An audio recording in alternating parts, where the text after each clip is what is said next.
I think it should be very clear to a lot of us, if not all of us, that the Sunnah of the Prophet has been corrupted by our community because we don't practice these things anymore. من كان يؤمن بالله واليوم الآخر فليقل خيرا أو ليصمت. Whoever believes in Allah on the last day, let him speak good or be silent.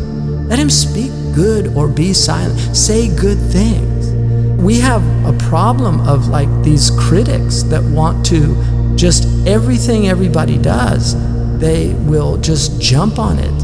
And one of the things, and I've tried, I mean, I've been a public figure for many, many years. I've really tried to avoid that my whole public career, just because I thought that was sunnah, like to practice that. That was my understanding. Like you can talk about ideas. It's important if there's bad ideas out there, you should criticize ideas. But attacking people. Now, one of the things Imam al-Ghazali says in Kitab al-Ilm, which is the first book of the Ihya, which is the revivification or the revival of the Islamic sciences, he begins it with the book of knowledge because that's how Islamic sciences are revived. In that book, he says, he calls these people the foul scholars, ulama as-su. And he said the hallmark of foul scholars is they attack other scholars. He said that is their hallmark. And he said they always do it claiming that they're defending the religion. They're doing it out of righteousness.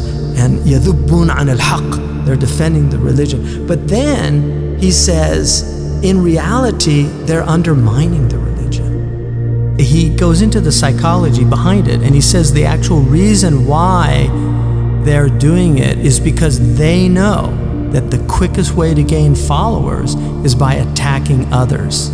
And this is a psychology. And so one of the things that you will note is that some people, they're on, for instance, they have a channel or something online, and their normal talks will have very low viewing, so like a few hundred people. But then when they attack a scholar and they put the name of the scholar, why you shouldn't follow so-and-so, or why so-and-so is misguided, they'll have thousands of people going onto it. So they know that it works. And that's what Imam al-Ghazali says. This is a strategy for gaining followers. And he says atba' in Kitab al-Ilm, which is now online they call them followers, like how many followers you have. And followers means nothing. It doesn't mean you're guided because you have lots of followers. It could be quite the opposite. I mean, there's celebrities that have millions of followers. And then there's incredible scholars that like have a handful. Allah does that. That's not within our grasp. So it's important to note. And Imam al-Ghazali then says something very interesting. He says, and somebody might say that I don't know what I'm talking about. He said, no, take it from one who was the best of the bunch at doing that before Allah illuminated his inner eye and he made tawbah. And he's talking about himself, because he was famous for that, for attacking other people, and he could win any argument. But he realized that he was misguided in doing it. And one of the things that Sheikh Hosein, who was one of the great scholars of Arabia, died not that long ago, but one of the things that he said was, there are three reasons why scholars should not attack other scholars. The first reason is that when you attack other scholars, the people that support those scholars will never listen to you because they just don't like you for attacking the scholar that they like. So you lose credibility with a lot of people that you shouldn't lose credibility with. That's one reason. The second reason, he says, it undermines scholarship, because if you're attacking scholars, instead of saying like, I think this position might be wrong, or there might be a khilaf or something, instead of looking at, or like he says that you should actually contact them and ask them about why they've said something, because maybe they didn't even say it. But the third thing he said is that it creates doubt in the common people. They lose their faith in scholars. And so it undermines the Sharia. So those are three reasons. But I think the best reason is because the Prophet ﷺ said that when Allah removes his providential care on people, the sign of it is that he preoccupies them with things that don't concern them. And that's another really important hadith, because the Prophet ﷺ said in a hadith that Abu Hurairah relates, he said, sallallahu alayhi wa sallam, min husni islam al-mar'i tarkuhu ma la ya'nihi. And this is a good hadith that Imam al-Tirmidhi relates, one of the 6 canonical books, as the Sunan of Imam al-Tirmidhi. So this hadith says that from the beautiful Islam of a person is his leaving what doesn't concern him. In other words, minding his own business.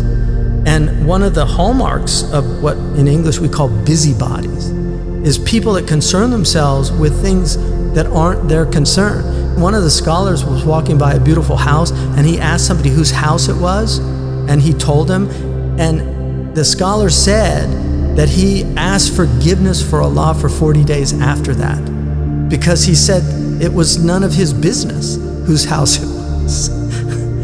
It was just istitla', like curiosity, which didn't just kill the cat, it very often will kill your heart.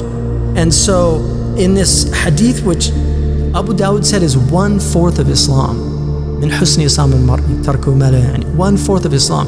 In this hadith, Ibn Hajar al-Haytami, in his amazing commentary, he did a commentary on the 40 hadith of Imam al-Nawawi, which is, he put it in there. But Abu Dawud said this is 1/4 of Islam. Ibn Hajar said, al-Haytami, not al-Asqalani, he said, actually, this is half of Islam. Because half of Islam is fi'l and the other half is tark. Half of it is doing and the other half is not doing. So this is the half that deals with doing. And then he said, no, I'll even go further than that. I'll say this is all of Islam. It's not even a 1/4 or a half. It is all of Islam. Because if you're not preoccupied in what doesn't concern you, that means you're preoccupied in what concerns you.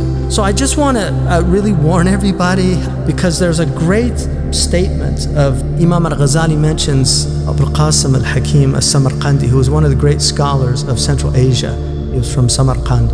And he said all of the world's tribulations come from 3 things, all of them. He said the first is a naqilul akhbar. I would translate as a newscaster, somebody who's transmitting news.